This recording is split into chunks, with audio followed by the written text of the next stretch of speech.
All right. Hey, Ryan, let's go here. Obviously, game number 4 is happening tonight, a big game because it'd be 3-1 or 2-2, right? Pacers took control when game 3. A lot of people were shocked. They were 6.5-point favorite underdogs at home. They win very convincingly, take a 2-1 lead. They can, they win tonight 3-1, and they'll be in great shape. Who was your original pick, Ryan? Indiana, Rob. You know that. The last time we talked, I had Indiana, man. You know that, Rob. Now you did listen. When I first said it, I don't think you were listening, but I think you went home and you meditated upon what I said, and you said, he's right. I picked Indiana in 6. You had Indiana in how many, 6 or 7? I'm pretty sure it had to be 6. Okay. Because to me, it was 6. like 7. I don't know about winning game 7 on the road. You know what I mean, how tough that is. Game 6, if they win tonight, they go back to OKC, they lose. And then they come back for game 6 in Windiana, as I like to call it, because they have been pretty special. But, Ryan, let's do this. This is really the big thing. If the Pacers are able to win, and Rob G., I'm going to need some of your math numbers on some of this stuff.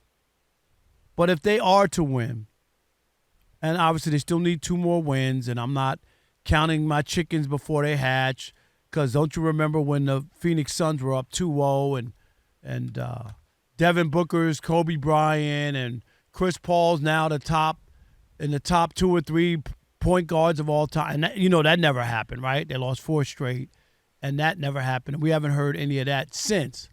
But my point is, what a run it has been. In fact, if the Pacers win, without hesitation, without question, they would have won and be the greatest championship run in NBA history, and it ain't even close. And Rob G., you got numbers. Yeah, so it started off last week after game 1 is when you kind of dipped your toe into this take, and then you pulled it back, okay? So after game 1, that furious comeback, and they win on a Tyrese Halliburton buzzer beater. That was the 4th time that they had a win like that, right? Round 1 against the Bucks, round 2 against the Cavs, the Knicks, and then in these finals. There was a stat that we had on that night that said the odds of the Pacers winning all 4 of those games were 1 in 75 million, according to the mathematicians. For context, did you hear that, Ryan? 1 in 75 million. Struck by lightning twice is 1 in 9 million. Okay, that's number 1. And number 2, this one just came out overnight ahead of game 4. If they end up winning these finals, the Indiana Pacers will have tied the 2011 Mavs and the 1995 Rockets for the most All-NBA players they've beaten on their road to the championship. They will have beaten 7 All-NBA players. Think about that, 7 Ryan. out of 15 players they would have gone through. 7, and they were underdog in every series, right? They played the Bucks, they knocked off the Cavs, and they knocked off the Knicks, and they also, the comebacks which we talked about, and they would be, nobody was injured too. Like, that was a big thing. Like, Ryan, in years gone by, guys have won championships, and you say, he was hurt. The Warriors beat the Cavs, but Kevin Love and Kyrie Irving were hurt. You remember that? Like, that when they won their first championship. Like, it counts. Kevin Durant's injury with Golden State. Where you have people injured, and you could take a look and go, well, if he was there, would it have mattered or whatever, or it could have been different. But in this case, I'm looking at this run. How could this not be the greatest run, especially your leader, the guy who's leading this whole thing, is the guy voted by other players as the most overrated player in the league. All these things add up to the greatest, Ryan. Where are you? I think there's a level where it definitely has greatness. There's no question. Like, and it's funny, Rob G talks about those stats. That's excellent work, by the way, Rob.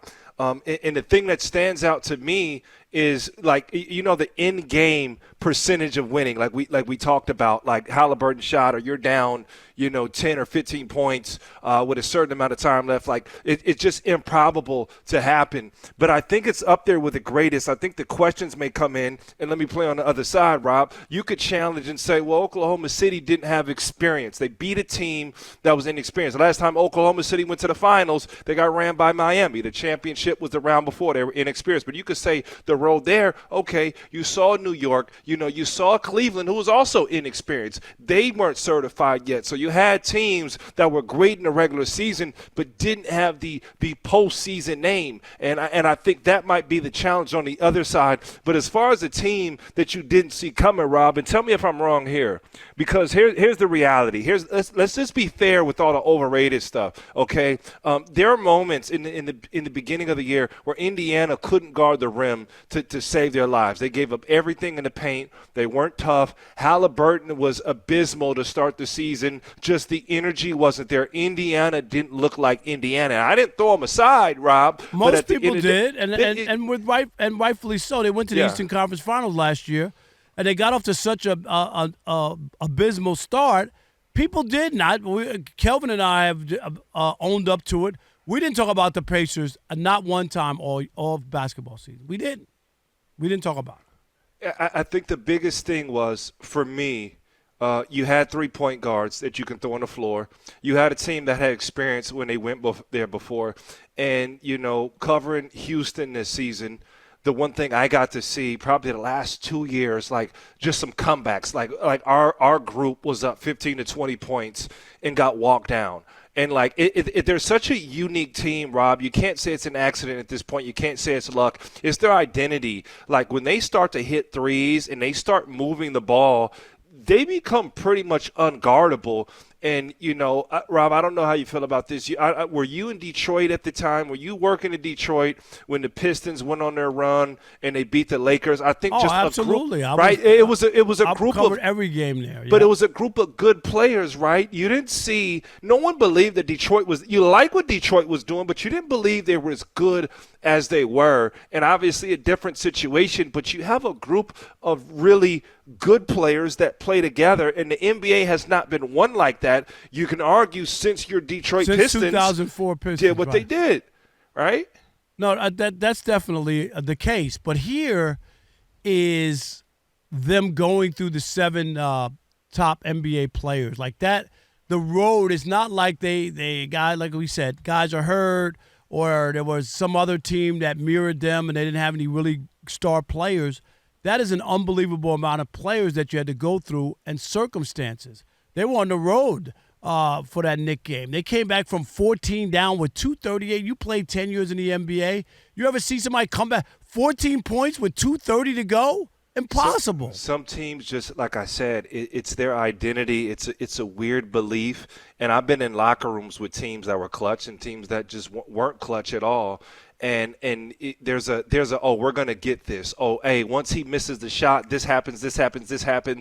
And Rob, the one thing that I know from playing in the NBA for 10 years and watching it is that tell me if I'm wrong, right? This is the other team's offense. You get a high mid pick and roll, and then your best player goes one-on-one. And every team in the NBA does it down the stretch. And what makes Indiana so unique is they still move the ball from side to side. They'll play one-on-one with ever the mismatch. They're hitting back doors in the clutch. They're hitting the skip for the three. Like, their execution gets higher and higher. And I even liken them to a team that was really great in that sense. It was when San Antonio, Rob, was going on their runs. San Antonio would execute. They were clutch. Manu Ginobili would come off the bench, and he might take the last shot. It could be Tim Duncan. Like, they remind me with their ball movement and trust of the Spurs. And to me, that's what stands out. And you hadn't seen it. It's been such a player-dominated league that we didn't believe you could win with that style, but Rick Carlisle saw something. And Rick Carlisle, a tremendous coach and looking to win a second championship with a second team. That's pretty amazing. Doesn't happen often.